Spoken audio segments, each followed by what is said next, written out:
तो hello and welcome back to my YouTube channel. और आपको जानकर बहुत ही अधिक प्रसन्नता होगी कि अब हमने जो अपने चैनल पर जो है एक कहानी, जैसे कि आपको पता है कि कार्टूनी जो चैनल में वीडियो बनती है उस वीडियो के अनुसार ही हमने जो है अब एक कार्टून कहानी लिखनी शुरू की है।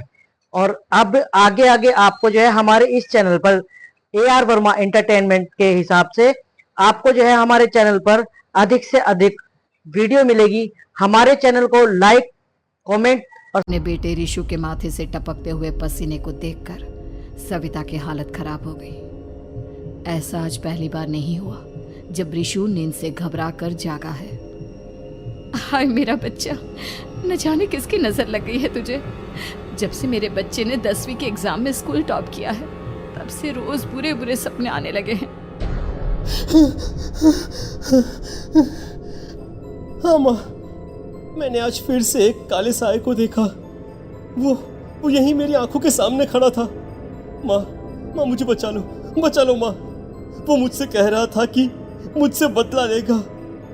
माँ कहीं ये प्रशांत। चुप कर, कैसी बात कर रहा है? दोबारा उसका नाम मत लेना। तुझे पता है ना उस प्रशांत ने आत्महत्या कर ली, तो बार बार उसका नाम मत लिया कर।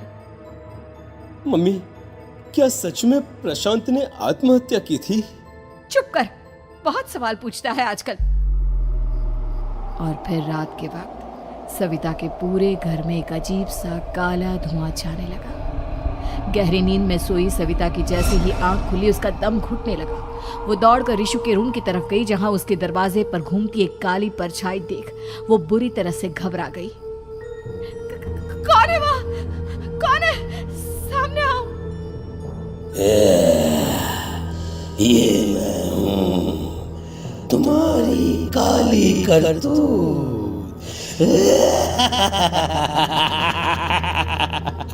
और अब मैं तुम्हारे बेटे को ले जाने आया हूँ। नहीं, मेरे बच्चे को छोड़ दो प्लीज। मेरे रिशु को कुछ मत करना। वो परछाई रिशु के कमरे में घुस जाती है। सविता भी उसके पीछे पीछे दौड़कर जाती है और देखती है कि अब वो साया साफ नजर आ रहा था। वो सर से पैर तक खून में सना हुआ था और उसके शरीर के सारे अंग कटे फटे हैं। क्या चाहिए तुम्हें? तुम जो बोलोगे मैं करूंगी, लेकिन मेरे रिशु को छोड़ दो। उस परछाई ने रिशु को गर्दन से पकड़कर दीवार के सहारे हवा में उछाल दिया। रिशु जोर जोर से चिल्लाने लगा। माँ बचाओ मुझे, बचा लो माँ। ये मुझे मार डालेगा। माँ मुझे बचा लो माँ। नहीं ऐसा मत करो। मुझे मार दो लेकिन मेरे बच्चे को छोड़ दो। मैं तुम्हारे आगे हाथ जोड़ती हूँ। वो परछाई रिशु को जमीन पर गिरा देती है और अचानक वहां से गायब हो जाती है। रिशु, मेरा बच्चा, तू ठीक तो है ना? कुछ बोल बेटा, क्या हुआ है तुझे? मैं ठीक हूँ माँ। क्या हुआ था यहाँ पर? कुछ नहीं बेटा, कुछ नहीं। तू परेशान मत हो। हम कल ही गांव के बाहर जो तांत्रिक महाराज रहते हैं उनके पास चलेंगे। ठीक है माँ, हम जल्द ही उनके पास चलेंगे। मुझे बहुत डर लग रहा है माँ। ये बार बार मुझे डरावने सपने आना, ये सब हमारे साथ क्यों हो रहा है माँ? अगले दिन सविता अपने बेटे रिशु को लेकर गांव के बाहर तांत्रिक के पास जाती है। जिस जगह पर तांत्रिक रहा करता था वो जगह बहुत डरावनी थी। चारों तरफ कंकाल और खूब भूतियां नजर आ रही थी। गांव से दूर वीराने में उस जगह पर जोर से आंधी चल रही थी। रिशु ने डर कर अपनी माँ का हाथ पकड़ लिया। माँ मुझे बहुत डर लग रहा है। ये कैसी जगह है? देख बेटा, हमारे साथ जो कुछ भी हो रहा है उसका इलाज सिर्फ और सिर्फ ये तांत्रिक महाराज ही बता सकते हैं। अब यही है जो हमें प्रॉब्लम से बाहर निकाल सकते हैं। जैसे ही सविता और रिशु तांत्रिक की झोपड़ी के अंदर पहुंचे, वहां का नजारा देखकर उनकी आंखें फटी की फटी रह गई। तांत्रिक की झोपड़ी के अंदर कई सारे लोग अपनी गर्दन घुमा घुमा कर जोर जोर से चीख रहे थे। कौन हो तुम और यहाँ क्यों आई हो? महाराज, मेरे बेटे को कुछ दिनों से एक डरावनी काली परछाई नजर आती है और कल रात उसने मेरे बेटे पर हमला भी कर दिया।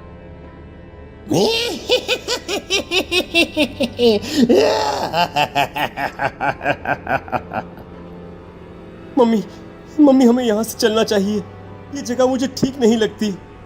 नहीं नहीं बेटा, ऐसा नहीं कहते। रुक जाओ, 2 मिनट के लिए रुक जाओ। क्या कहा? काली परछाई? तुम्हारे बेटे पर किसी काली परछाई ने हमला किया?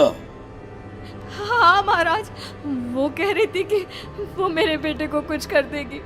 कोई उपाय बताइए महाराज, मेरे बेटे के साथ कुछ गलत नहीं होना चाहिए। तुमने किसी दूसरे के साथ गलत किया है तो तुम्हारे साथ भी गलत होकर ही रहेगा। तुमने किसी की जान ली है, किसी को मार डाला है तुमने। नहीं महाराज, मैंने ऐसा कुछ नहीं किया, मैंने किसी की जान नहीं ली। मुझे कोई उपाय बताइए। लगता है तुम इतनी आसानी से नहीं मानोगी। मैं तुम्हें अभी उस काली परछाई से मिलवा देता हूँ और वही सारा सच तुम्हारे सामने लेकर आएगा। हाँ? सविता और ऋषु ने डर के मारे अपनी आंखें बंद कर ली।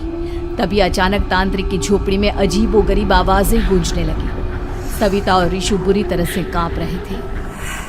आंखें खोलो और अपने सामने देखो। क्या यही है वो जिससे तुम कल रात को मिली थी? बताओ मुझे। हाँ, इसने कल रात मेरे बेटे के ऊपर हमला किया था।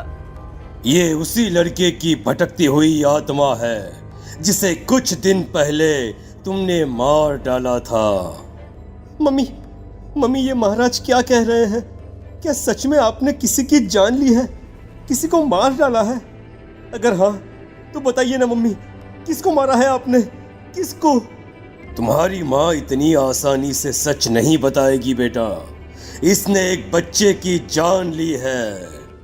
कहीं उसका नाम प्रशांत तो नहीं महाराज? वो मेरा दोस्त है, मेरा मतलब मेरा पड़ोसी है। सही पहचाना।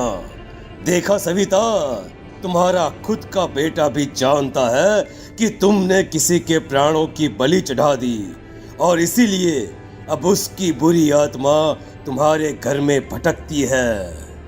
मुझे माफ कर दीजिए महाराज, मुझसे बहुत बड़ी गलती हो गई। प्रशांत हमारे पड़ोसी का बेटा था। हर बार उसके नंबर मेरे बेटे से ज्यादा आते थे और इसलिए मैंने उसके कमरे के बाहर काला जादू किया था, पर मुझे नहीं पता था कि वो मर जाएगा। तुम्हारे उसी काले जादू वाली गुड़िया के अंदर एक बुरी आत्मा थी जिसने उस बच्चे के दिमाग पर बुरा असर कर दिया और उसी की वजह से उस लड़के ने अपनी बालकनी से कूदकर आत्महत्या कर ली। इसकी वजह सिर्फ और सिर्फ तुम हो, तुम। नहीं महाराज, जो कुछ भी हुआ मुझे नहीं पता था कि प्रशांत अपनी जान दे देगा। प्रशांत की आत्मा इस वक्त तुम्हारे सामने खड़ी है, हमसे बात करना चाहती है। बोलो क्या कहना चाहते हो? मैं जीना चाहता था, बड़ा होकर कुछ बनना चाहता था। आपके बेटे से मुझे कोई परेशानी नहीं थी। अरे वो तो मेरा अच्छा दोस्त था। मुझे माफ कर दो बेटा, मुझसे बहुत बड़ी गलती हो गई, मुझे माफ कर दो। माफ करने से मुझे वापस जिंदगी नहीं मिल जाएगी। मेरे माँ बाप आज भी मेरे लिए रोते हैं। आपने मेरे साथ बहुत गलत किया है, बहुत गलत। और तभी अचानक प्रशांत की आत्मा वहां से गायब हो जाती है। सविता जोर जोर से रोने लगती है। सुन लिया तुमने? ये तुम्हारे अपने ही किए हुए पाप हैं जो इस तरह से तुम्हारे सामने आ रहे हैं। माँ, ये आपने अच्छा नहीं किया। सिर्फ 10th बोर्ड के एग्जाम में मैं टॉप कर पाऊँ इसलिए आपने मेरे दोस्त के ऊपर काला जादू कर दिया। नहीं मम्मी नहीं, अब हम कभी खुश नहीं रह पाएंगे, कभी नहीं। मेरे दोस्त की आत्मा को कभी शांति नहीं मिलेगी मम्मी, कभी नहीं। लेकिन मैंने जो कुछ भी किया सिर्फ तुम्हारे लिए किया। वो लड़का हमेशा फर्स्ट पोजीशन पर आ जाता था और इस वजह से हमेशा तुम्हारे मार्क्स कम पड़ते थे। मैंने तो सिर्फ उस पर एक छोटा सा काला जादू किया था बेटा। मुझे क्या पता था कि उसका ये नतीजा निकलेगा। जिस गुड़िया को तुमने उस लड़के के कमरे के दरवाजे पर लगाया था, दरअसल उसके अंदर एक बुरी आत्मा का प्रवेश हो गया था। जैसा कि अक्सर काला जादू करते समय हो जाता है। मुझे अपनी गलती का एहसास हो गया है। मैं प्रायश्चित करना चाहती हूँ। आप बताइए मैं क्या करूँ? प्रशांत के घर जाकर उस काली गुड़िया को वहां से निकालकर यहाँ लेकर आओ। मैं उसे आग में जलाकर राख कर दूंगा और उसके बाद प्रशांत की आत्मा को हमेशा के लिए मुक्ति मिल जाएगी। अगली रात सविता चुपचाप अपने पड़ोसी प्रशांत के घर जाती है। प्रशांत के माँ बाप प्रशांत की मौत के बाद उस घर को छोड़कर हमेशा के लिए वहां से चले गए थे। जैसे ही सविता उस घर के अंदर कदम रखती है, उसका सामना अजीबोगरीब हैवानियत से भरी आवाज़ों से होने लगता है। ऐसा लग रहा था जैसे कोई बुरी तरह से चीख रहा हो। सविता जैसे ही प्रशांत के कमरे के बाहर पहुंचती है, वहां पर लटकी हुई गुड़िया के शरीर से खून टपकने लगता है। ये क्या हो रहा है? इस गुड़िया के शरीर से खून क्यों टपक रहा है? सविता हिम्मत करते हुए उस गुड़िया को वहां से उतारने की कोशिश करती है, लेकिन तभी अचानक से बहुत भयानक दिखने वाली औरत उसकी आंखों के सामने आकर खड़ी हो जाती है। मैं यहाँ से कहीं नहीं जाऊंगी, और अगर तूने मुझे यहाँ से हटाने की कोशिश की तो मार डालूंगी मैं तुझे। नहीं नहीं, मुझे तुम्हें यहाँ से ले जाना ही होगा, नहीं तो मेरा बेटा, उसकी जान को खतरा है। मैं तुम्हें नहीं छोड़ सकती। अगर तुम्हारे अंदर हिम्मत है तो मुझे इस घर से बाहर ले जाकर दिखाओ।